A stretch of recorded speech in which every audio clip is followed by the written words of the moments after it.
It's recording. Okay, cool. All right. So I wanted to start with Craig Meyer has been joined on our group. He's works with the National Libraries of Medicine and has worked on all of us surveys and UK Biobank. So Craig, I'm going to let you introduce yourself while I hop off and get back on, and hopefully I can get my teams to work. Yeah, no problem. Yeah, so as Nicole said, I'm Craig Mayer. I'm at the National Library of Medicine at NIH.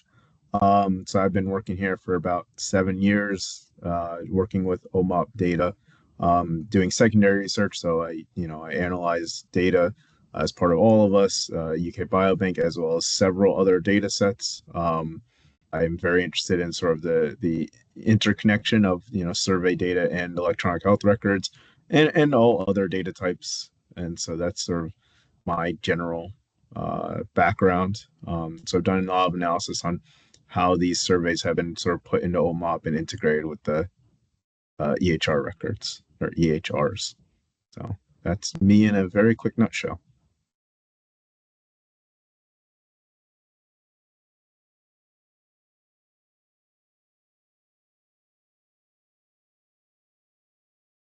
So Craig, I have a quick question for you. Yeah. The All of Us surveys, Mhm. Do you know what your count is at right now? How many surveys you have? So let me be clear. I do not work for All of Us or any of these. I just do secondary research. So I analyze the data. I know that there are a lot of different surveys in that data. I feel like there's a new one every time I look. I think last time I looked there was 7, 8, maybe. I have it written down somewhere. But yeah, I just want to be clear. I do not work on the surveys or for any of these data sets directly. I just analyze them as a secondary researcher. You analyze the data. Okay. Yep. Oh, yeah. You know what? So the last count I have is at 30 plus. Actual, I mean, I guess it depends what you mean by the counts of surveys. So I'm thinking like actual distinct case report forms, and I don't remember seeing that many. But if you mean how many times, actually, I could just ask you, what do you mean by 30 plus? You know what? That's a really good question because I pulled this together for a presentation that I did. Let's see. I believe it would have been how All of Us, what they define as a survey. So yeah, I'm wondering if that takes into account distinct survey IDs. So every time there's a new version of like the I think the basics is one of their surveys. Every time there's an update to that becomes a new survey. And that would be my guess. When you start to think about that, that would add up very quickly. Because I know they've updated the versions of all of them multiple times. And so that it's for oh, go ahead. So it'd be for each distinct revision. Yeah, that would be my guess. Okay. Yeah. Which then makes perfect sense. And that's actually an interesting way to look at it. And we have looked at sort of the updates to these surveys as well. I don't personally view them distinctly, but I understand why that would be, why most people would.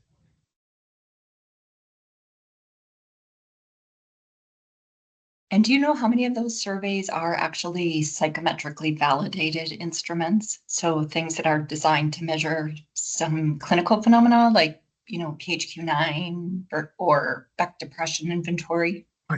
I do not. That is not something that we've looked at specifically. Okay.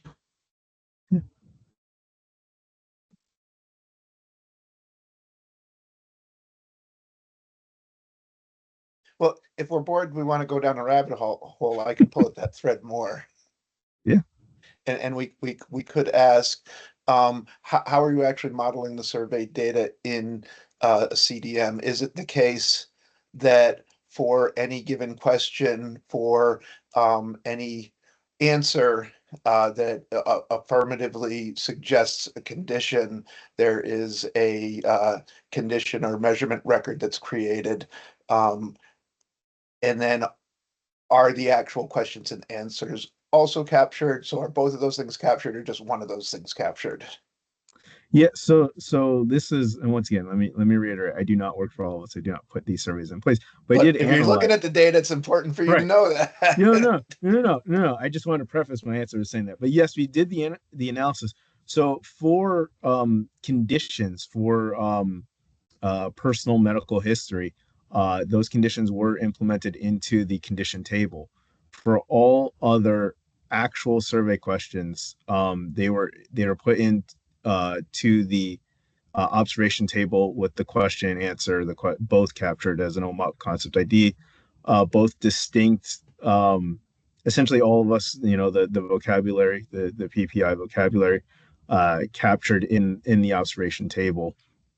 Um, Within the condition table, I believe they're captured as uh, you know, existing OMOP concept IDs. So, SNOMED, and Yep. then the concept ID.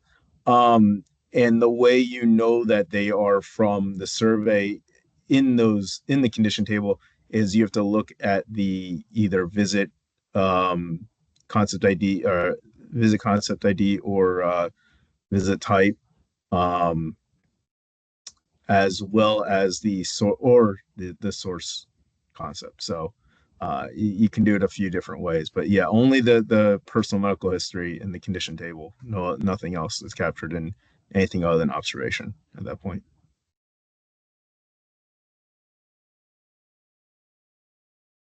Thanks, Craig. Um, and so, yeah, no, appreciate it. I know he's had to tell this a lot lately Yeah, for all of us. By all of us, I mean people on Connect who have been talking to him. yeah, So anyhow, yeah, thanks for that. And I think, maybe we could arrange for you to present as well at some point, yeah. similar to what you did for the EHR group, just to Mm-hmm. kind of give the team a better idea of how that's working. But I do appreciate Yeah, the source code as a way of knowing where the data came from, yes, while still being able to incorporate into sort of the more traditional OMOP model. yeah. Um, Yeah, it's yeah. it's really the source code and the visit type or visit concept ID. Yeah, Mhm. unfortunately I will be missing the next two meetings Oh no. because of conflicts. Yeah. So it's really bad timing, so I do apologize, but Yeah, but we I yeah, we could get scheduled. We'll probably actually spend the next couple of meetings prepping for the global yeah, symposium. So I think that's okay. And of course, if there's things I want to ask you, I can always talk to you offline yep, at another point. But I'm glad you could join today and start getting acquainted with the group. And hmm yeah, we'll figure out when your schedule's available for you to present. yeah, sounds good. Thank you. All right. So without further ado, Piper, are you ready to talk about your work? All right. And I think you're muted. Yeah. Thank you. Okay, see, can I share my screen? You should be able to. Oh, and my camera stopped working. Okay. I guess that's okay for the presentation.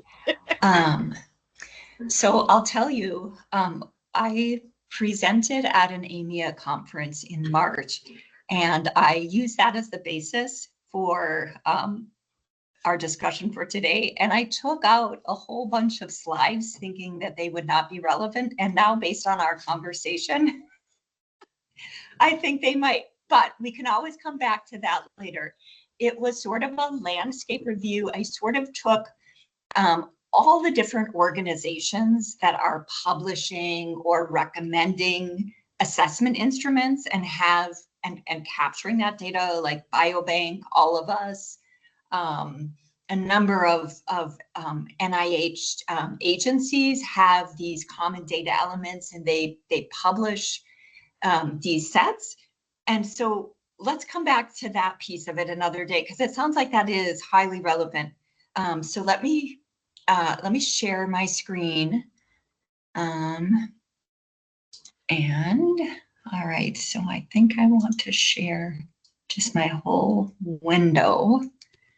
All right, and so, yeah, Actually, you know what? We could look at that because here's the original. I'm just going to close this for right now, though. So Yeah, let I me think we have share. time for it, Piper. So if you want to go into it, I think that's fine. Okay. All right. So this is what I'll do is I'll start this. Okay. Are you seeing representing assessment instruments? No, I'm not seeing it. I see your laptop screen, but I'm just seeing us, the team Okay. call. So let me stop sharing and I'll try again. So, all right. So I'll come back here. Yeah, and then what we'll do is we can hop over to that other presentation I can show you after we go through this. I'll show you what I have for, okay, so I'm going to share my entire screen. And now you're just seeing you guys, right? Yep, and now we see your slides. Perfect. Okay. All right. So I'll just start by saying, so the work that I've been doing around assessment instruments recently, it has been twofold. So one, I've been working on a robust semantic model um, for SNOMED CT. So SNOMED does not currently have a concept model for assessment scales, and we'll get to that. So I've been working on a semantic model, and I've been evaluating the existing semantic models from the perspective of, I've only been focusing on those that are widely adopted, right, and used routinely by health systems. So that's LOINC and SNOMED, and also looking at what OMOP is doing in sort of that custom OMOP space. And then the other stream of work that we have ongoing is a analysis of real world data. So we've extracted from our EHR all of the assessment related data, and we're looking at, there is this whole huge universe of surveys and psychometrically validated assessments, but in that universe, what things are most commonly used. So we've been looking at our health system as well as the Minnesota EHR Consortium, which is a collaboration of 11 different health systems within Minnesota. And then the OMOP Psychiatry Working Group is also working to do a landscape analysis and to try to get information more broadly. All right, so this seems like a little bit of a silly question, but I think this is really important because the more that I've listened to the various groups that are working to address representation and analysis of this data, the more I've realized we're dealing with two major classes of things. And I think that the way we approach representing these two different classes is going to be very different. And I'll say more about that in a minute here. So what is a standardized assessment instrument? There's really two major classes. There's this broader class that we call standardized assessments, surveys, questionnaires. They're essentially standardized sets of questions and responses, often questions and answer lists. They have not been empirically or scientifically validated to measure anything, right?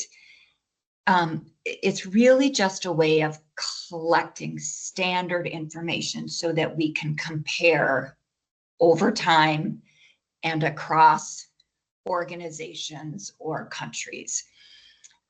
There's another class that are psychometrically validated instruments, and these are what I consider the laboratory tests of behavioral and social science. So just as we would, before we would release a laboratory test that claims to measure hemoglobin A1C or glucose, we would have to validate that. We would have to demonstrate that that test actually yields a valid measure of the thing, the analyte, or the thing that it claims that it measures.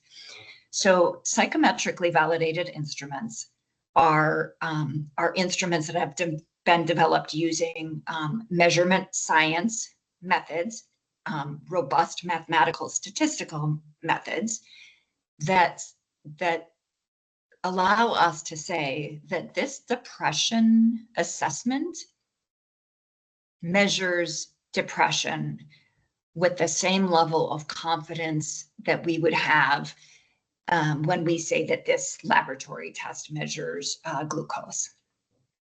And psychometrically validated instruments are exceedingly important because this is the basis of all evidence-based healthcare in the field of mental health. So whenever we talk about how effective a given drug is or a given psychosocial intervention is for a specific condition or a specific symptom, that has been based on one or more psychometrically validated instruments. So this is a very special, unique class of sort of surveys or instruments.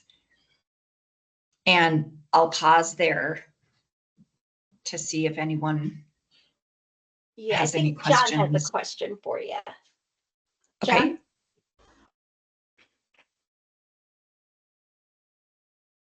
Oh, you're muted, John. Yeah, two questions actually. One's mostly kind of answered. I was going to ask why psychometric, because that makes me think it has to do with psychology, which it does, obviously, from what you've just said. That's I not, thought, but yeah. oh, okay. Cool. Yeah, because when you said Okay. validated, it made me think, well, are there other validated instruments? And I guess that would be hard to say outside of psychology, because I think most other instruments are going to be things like, have you ever had a heart attack? Yes or no? Like, well, how do you validate questions like that? Or Yeah. just patient information is rare. I would think rarely be a valid instrument to conclusively answer a question. So I guess that's the first question and I think you kind of already alluded that, yes, there are instruments outside of psychology that are validated. Is that the case? That is. So if you look at things, and I think I kept that in this slide deck, so we might get to it, but you think about, are you familiar with like the BI-RADS or the lung RADS? No. Okay, so those are assessments. They're not staging scales, but they're assessments used in radiology, and they yield a result, okay? And so the BI-RADS will give you a score that it's essentially an indicator as to how likely it is that the lesion or the nodule being visualized in the imaging scan is cancerous. Okay, so and when I say, so that's an example of one that it's a psychometrically validated instrument. And what psychometrics means is simply that there's a number of tests that you do of the instrument. You look at its construct validity, which is how well does this measure the thing that we claims it measures. You look at its predictive validity. You look at reliability. So there's a whole bunch of properties, and psychometric methods are applied in pretty broadly in the quality field. So whenever you're developing a clinical quality measure, it has to be psychometrically validated. So it's sort of confusing because the psychometric makes you think that it's about psychology or mental health, when in fact it's not. It just means that a specific set of measurement methods have been applied, right? Measurement science to validate or that your instrument or your quality measure is actually measuring what you think it's measuring. So it was a good question. I was right on. I was right on track with that. No, yes, absolutely. And I usually clarify that because it's super confusing. When you say psychometric, just because it has psych in the word, you think it applies only to psychology, but it's not. It's about, it goes back to psychometric theory, and this idea of, so are you familiar with the term construct? Or actually, we'll get to this. Latent constructs. Yeah, but before we get to that, one other quick question, I hope. Is there somebody that maintains, like who is certifying these as validated, and is somebody maintaining a list of validated instruments? Yes, excellent question. So there are a number of organizations, the American Psychological Association being one. There are a number of organizations that maintain databases of these instruments. So here's what you'll know. A psychometrically validated instrument will have an original publication, right, somewhere in the literature that describes development of the instrument, and then it will describe how that instrument was validated, and it will report on various forms of, here was reliability, here was test retest reliability, here was construct validity, predictive validity. So predictive validity, for example, would be how many people with a BI-RAD score that indicates that the lesion we're seeing in the breast is highly, it is highly probably cancerous. How many of those eventually upon biopsy do we discover it is actually cancerous, right? So predictive means we're looking at something and we're predicting it based on almost a proxy measure, right? And how much does it predict the thing we think it predicts? If we have a test of academic achievement, right? If we say the SAT predicts academic achievement, how many people that get an 800 on the SAT actually, achieve more highly? How predictive is that? Does that make sense?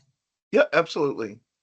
Okay, and then I didn't fully answer your question. So as far as where databases and where these things are stored, there's a number of different products that have been developed. So American Psychological Association has created a database called Psych Tests, and it allows you to search for assessment instruments based on the construct you're looking for. So say impulsivity, depression, anxiety. There's also something called the Mental Measures Yearbook. There's another one for education called ERIC. So there's a number of different databases out there, just that index both the instruments as well as the publications related to validation of the instruments. What was the education one? Eric? Yeah, ERIC. And you know Excellent. what? Let's do this. Let's plan on either in a future meeting, or I can send via email. I can send you some information about all of those systems, databases, and where to find the information. Excellent. Thank you very much. Okay. All right. So, so psychometrically validated instruments, right, are designed to assess some latent mental construct. And when you say, so the term construct essentially refers to something that we we know exists, but we can't physically, tangibly, directly measure it. So emotions, thoughts, psychosis, right? Depression. All of these things, we generally all accept dreams, right? We generally all accept that folks have thoughts, folks have feelings. We can't touch them, feel them, see them, but we can measure them. We measure them by sampling things that are related to those, right? So we look at specific thoughts. If we're talking about depression, for example, we would look at specific thoughts, specific emotions, specific behavior, or physiologic correlates of those things to come up with a measure. So again, This is a little bit different than in the PHQ-9 when you ask the question, have you had less pleasure, little pleasure in doing day-to-day things? We are assessing emotions and behavior, right? We're not necessarily, we don't really care. We're not asking that because we care about how much pleasure they do or do not have, you know, presumably. We're trying to assess this underlying construct. Another good example would be the MMPI, which is a personality test, going back decades. There is a question on the MMPI that says, I frequently memorize license plate numbers, okay? The reason that's on the MMPI is because it was discovered that people who tend to be highly paranoid very frequently memorize license plate numbers. So it's one of those measures of behavior that predicts paranoia. So it's part of that measuring that construct of paranoia. Probably no clinician in the world really cares whether or not their patient likes to memorize license plate numbers, right? That finding in and of itself is not a very important finding. All right. Oh, and I do have this in here. So here's the lung rads. Okay. So you can't see this very well, but essentially the radiologist will go through and look at the image, and based on these specific observations will give a score, right? So you could have a lung RADS score of 0, or you could have a lung RADS score of 4B, which is good, not good. So 4B is, it's highly probable that the nodule that we're seeing in this image ultimately, when biopsied, will be determined to be cancerous. And so this guides clinical decision making, right? If we get a 4B along with some other instruments and the nodule's in a place that's easy to biopsy, we will probably biopsy it, okay? The GAD-7, again, another psychometrically validated instrument, right? So trouble relaxing, we could say, okay, we have this finding of trouble relaxing based on the score, or no trouble relaxing. So that's an important finding, but the significance of trouble relaxing is really in the context of this instrument, the fact that when taken with these other observations, we think that the person does or does not have an experiencing generalized anxiety. All right, so we've got other ways of assessing. So we have a person draw a clock. And again, so this speaks to sort of the predictive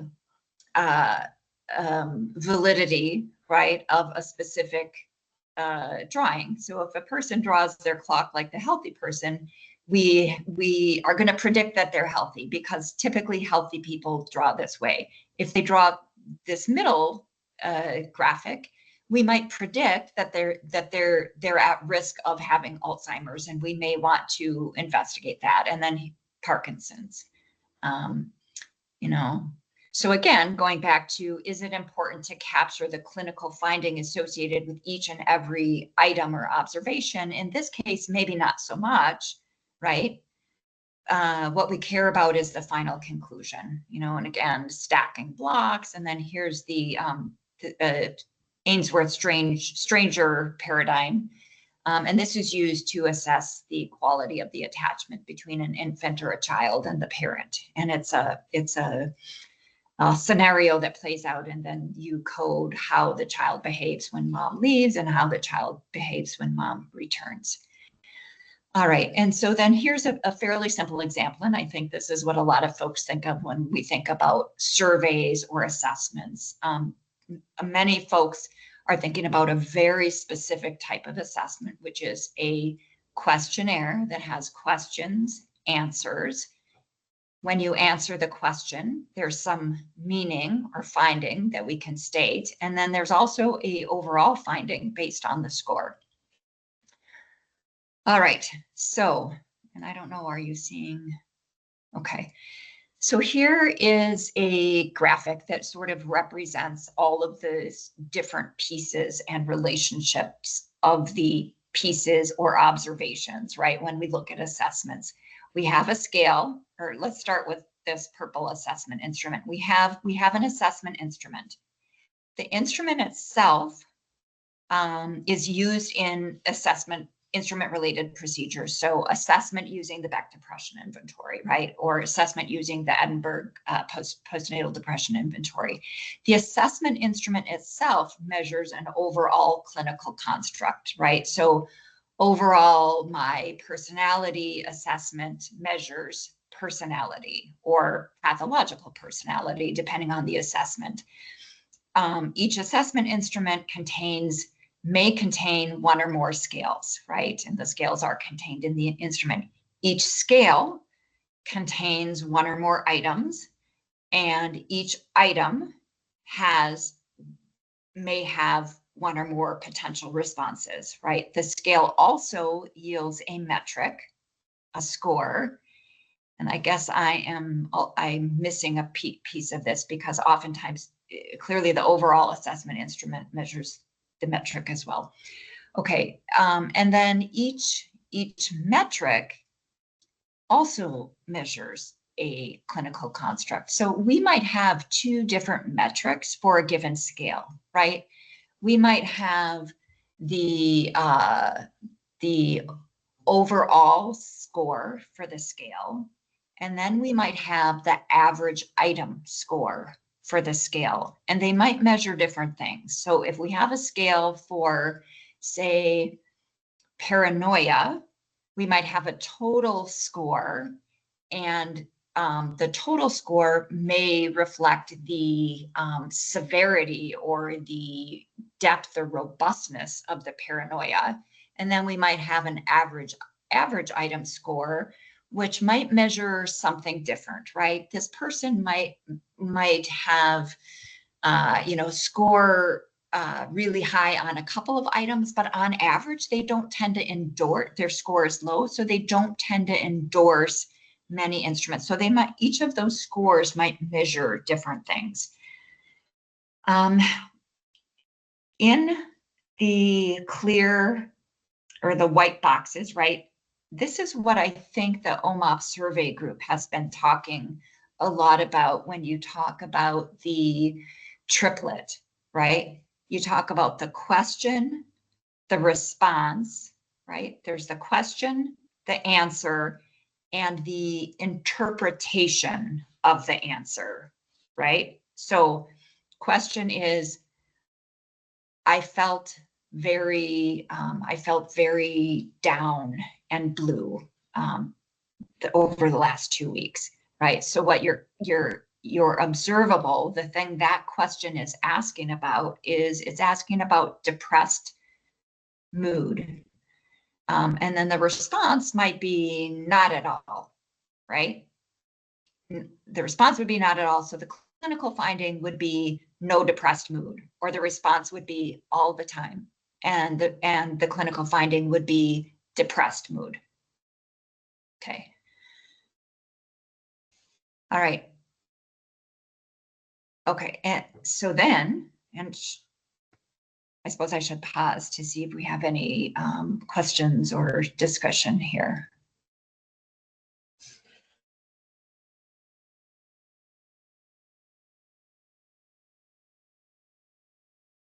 And hearing nothing, I'm going to go on. I'm not seeing your faces, so I'm not no, able you're to good. read any. Okay, yeah. I gave a thumbs up. Missing, I gave a silent thumbs up. Okay. you're not missing anything. Here, I'll do one of these next time. Okay. There we go. All right.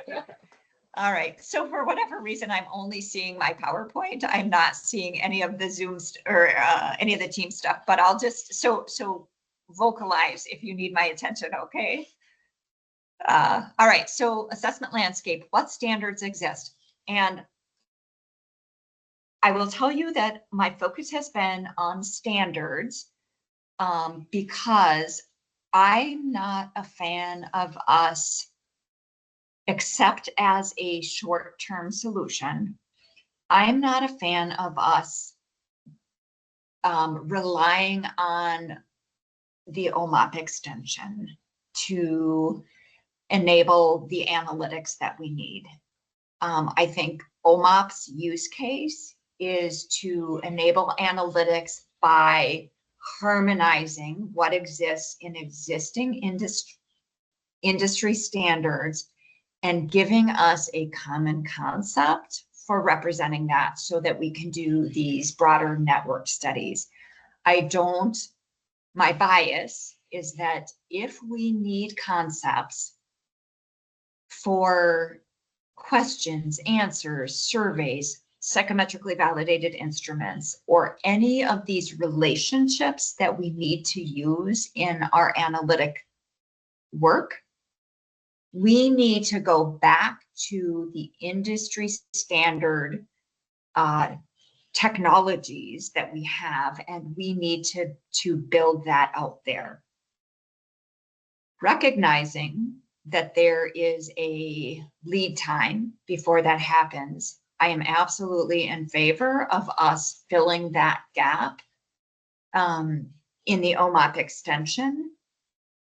But I think that we need to do that in such a way that once that content is in LOINC and SNOMED and any other sort of industry standard terminology or vocabulary, we need to be mindful of the rework that we're going to need to do. So we need to build it in the OMOP extension in such a way that we can most efficiently transition to the industry standard codes, right? So let's just talk for a second about what exists. And here's where I took out all of here are the organizations that have concepts, like All of Us, Biobank, Phoenix, NIH Toolbox, all of those different sort of organizations and groups that are developing or recommending content. I've excluded that because I'm focused here on what exists in standards. And again, full disclosure, my bias is that if we need questions and answers, they need to go into LOINC. If we need some of these some other content, which are relationships, the things like, what is the construct that this assessment instrument measures? Okay, so we need that. Also things like who is actually providing the answers to this assessment. So the OMOP Psychiatry Working Group has said it's really important to distinguish between a patient-reported assessment, right? An assessment where the patient is self-reporting versus an assessment where the clinician is interviewing the patient or observing the person and scoring it. So to that point, the relationship or defining attribute of an assessment that is missing is who is the respondent. And I'll show you an example of that in a minute. So bottom line right now, in order to capture all of the things that we need to capture about assessments, we can't do it just in LOINC. We can't do it just in SNOMED CT. We need to use the combination of these two. We need to be able to link the LOINC codes to the SNOMED codes, and we need to enhance both LOINC and SNOMED.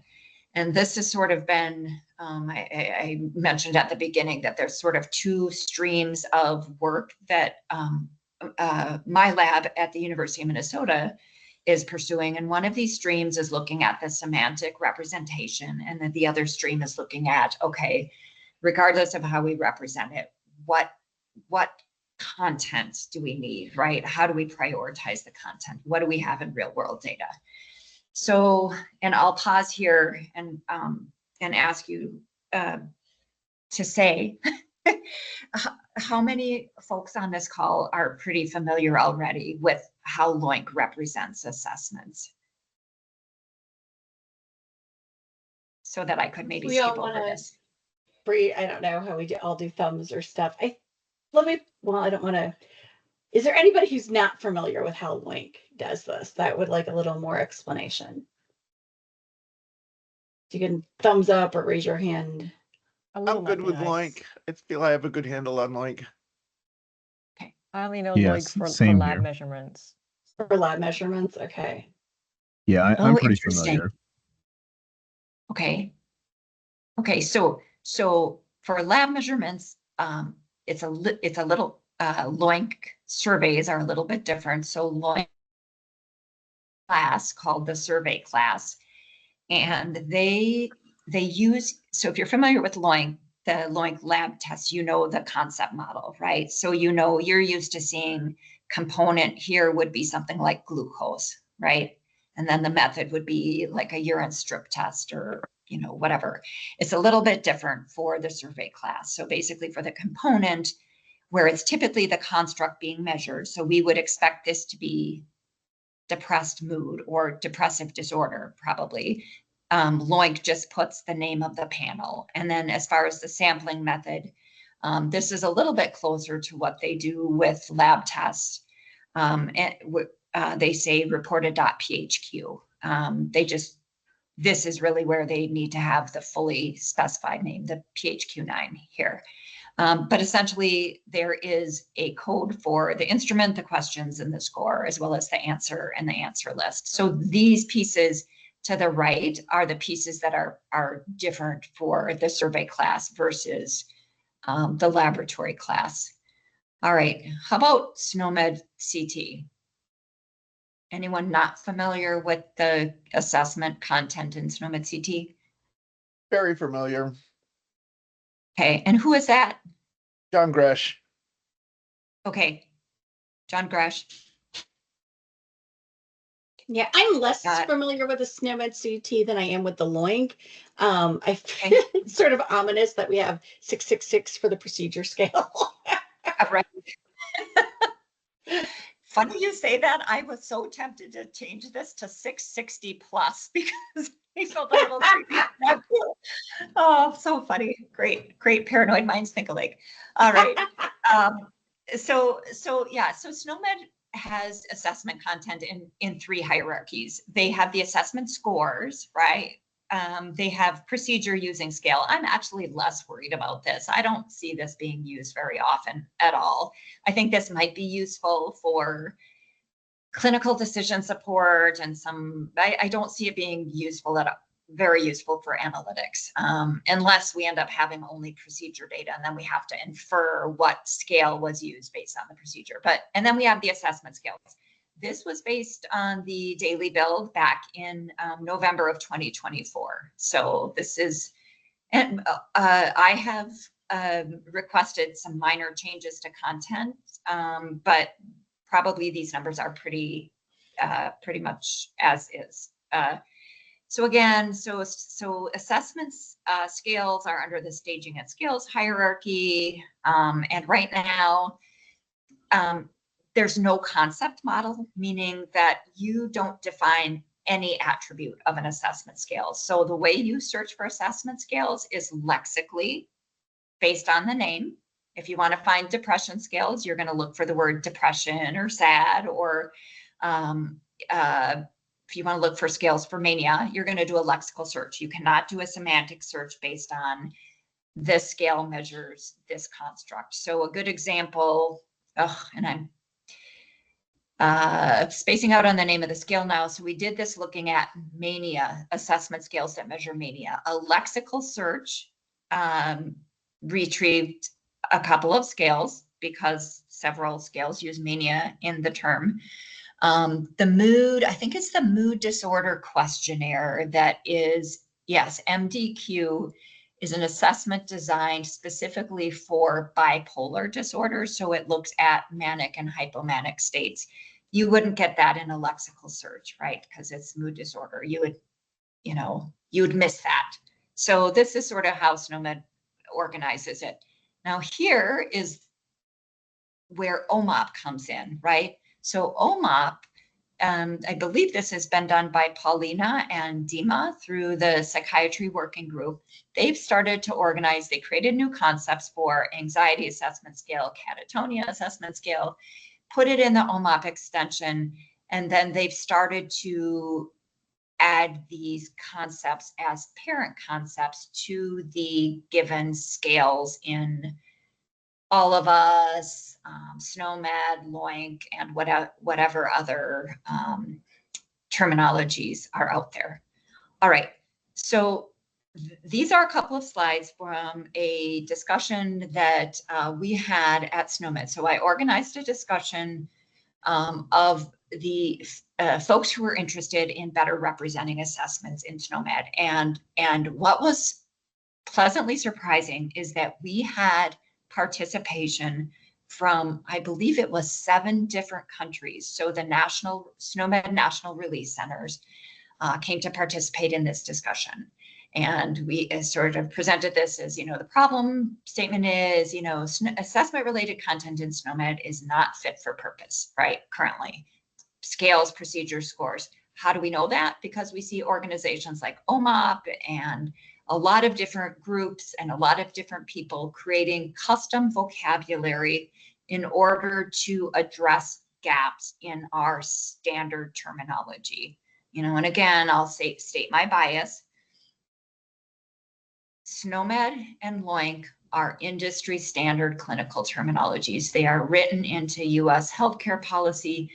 We need to not be creating more standalone, separate vocabularies in order to meet use cases. We need to go back to the technologies that we have that support all of our national use cases, right? This is going to save us a lot of time, a lot of money. I know it's slower, right? It's faster to just add it quickly to OMOP. And we can do that as a stopgap measure. What we really need to be smart about how we approach this, because in the end, we will save money, save time, and have better quality content if all of us stakeholders out here concentrate our efforts on the optimal solution, right? I know everybody wants to kind of do their own thing and create their own product, but we need to think about solving this for healthcare more broadly. So that's my bias. Specifically, and I'll share these slides, so I won't read through this, but we don't have relationships defined between these. We've got 3 different classes of assessment related concepts in SNOMED CT, and we have no relationships defined between them. I will say, and I think that this is what all of us, everyone who's tackling this issue, this, at least what I've heard from everyone who has been tackling this issue, is that the most important thing about any question or about any assessment is what it's measuring, right? So imagine a LOINC, imagine a laboratory code set where we had CBCs and glucose tests and all these laboratory tests, and we never said anywhere in our model for the test what the heck the thing was measuring. Like, we wouldn't do that. That is the most important piece of it. It's not the question, it's not the answer, it's the meaning of, when you take this question and answer and put it together, what does it mean, right? That's what's most important. And then from a assessment instrument perspective or subscale perspective, what does this mean when a person obtains this score on this instrument or this subscale? Everybody knows this. Everybody's been talking about it. And we are just now starting to do it.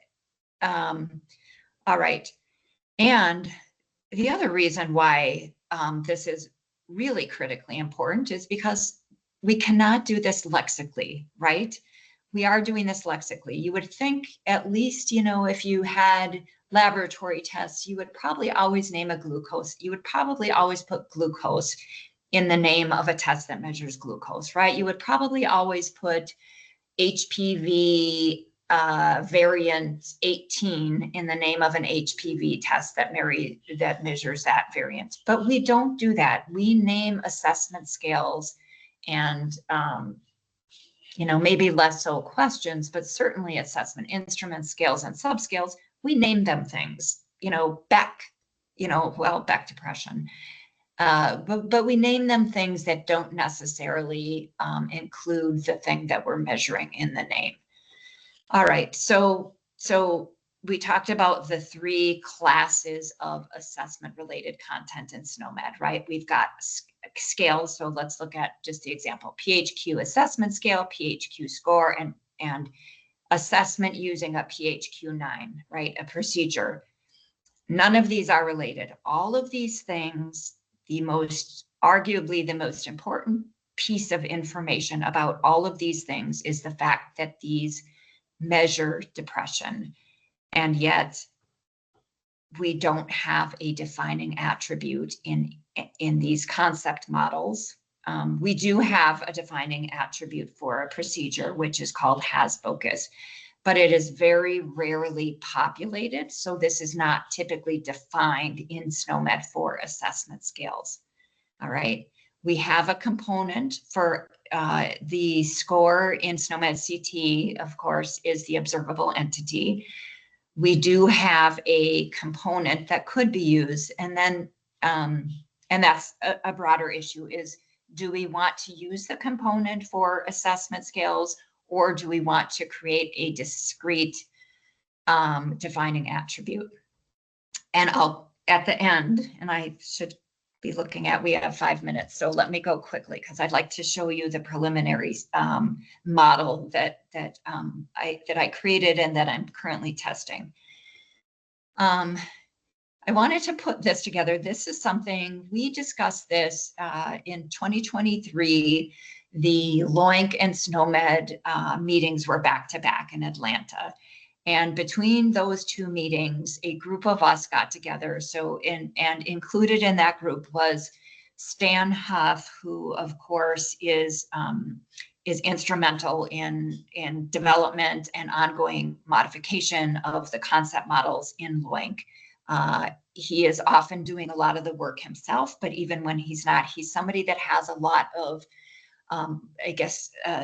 social power to help guide and determine whether the recommendations that those of us in the community are making would be considered in LOINC. So he's a key person for us to engage. And then, of course, Jim Case, from Chief Terminologist at SNOMED CT. Again, someone that really has a say in what SNOMED International is going to do.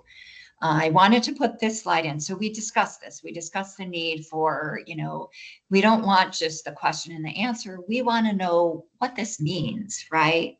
And so here is, I think this is a little bit what the OMOP survey group has been talking about, which is, what is the meaning of this, right? What's the interpretation of presence, or, and here I put presence, but it would be absence, right? Or there would be a different interpretation depending on how the person answered it. So there's 2 things. There's what are we measuring, right? And then what is the finding?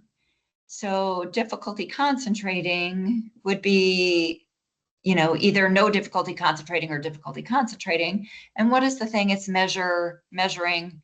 Well, here I said flow of thought, which is a broader concentration is, actually, this is probably better, attention. But these are, again, just examples, and we need subject matter experts to sort of fill these in.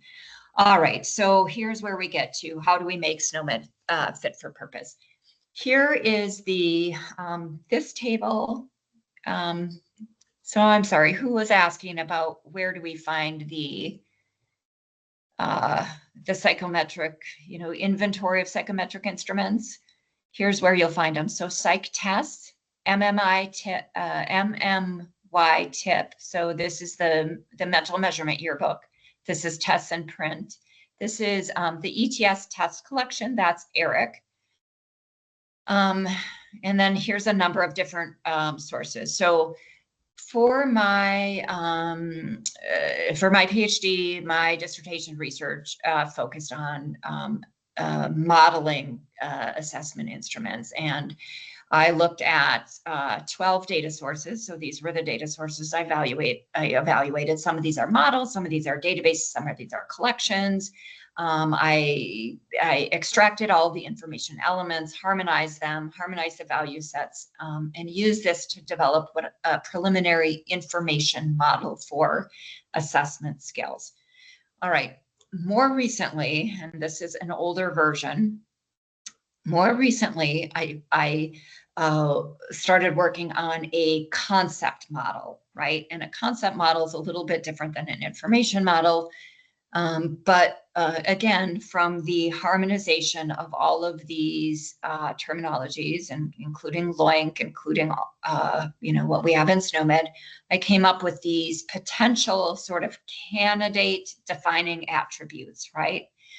There's a whole bunch more attributes, but I started by really focusing on what are the things that we need to meet high priority use cases. So these are, and of course, when you create. Yeah, Yeah, I'm sorry we're to cut at you off. time. We are at time, and I do need to hop over to another meeting. Okay. But I super appreciate the context you're giving us for all of this. It's been really helpful to have this deep dive. I would love to give you a chance to finish those last few slides, because I think this is sort of the culmination of what you've been sharing with us. So maybe we could start our next meeting with those last few slides, because I want to hear more. I just have to hop off, and I'm sure everybody else would like to hear more as well. Yes, And then no worries. if you wouldn't mind sharing the slides, if you're okay with that, Sure. then we'll put them up with the video and the minutes for this meeting. Awesome. All right, Yes. terrific. Thank you so much. Very helpful. I'm really glad to be having these conversations before we head off to the global symposium. Are you going to be attending that? I am. Yes. Oh, great. Yes. Okay, good. Yippee. Okay, I think that'll be really helpful. We'll talk more about it later, but I have to hop off. But thank you so much. Good. Thank you, everybody, for joining, and I look forward to continuing our conversation next time. Awesome. Thanks, Bye, Nicole. everyone.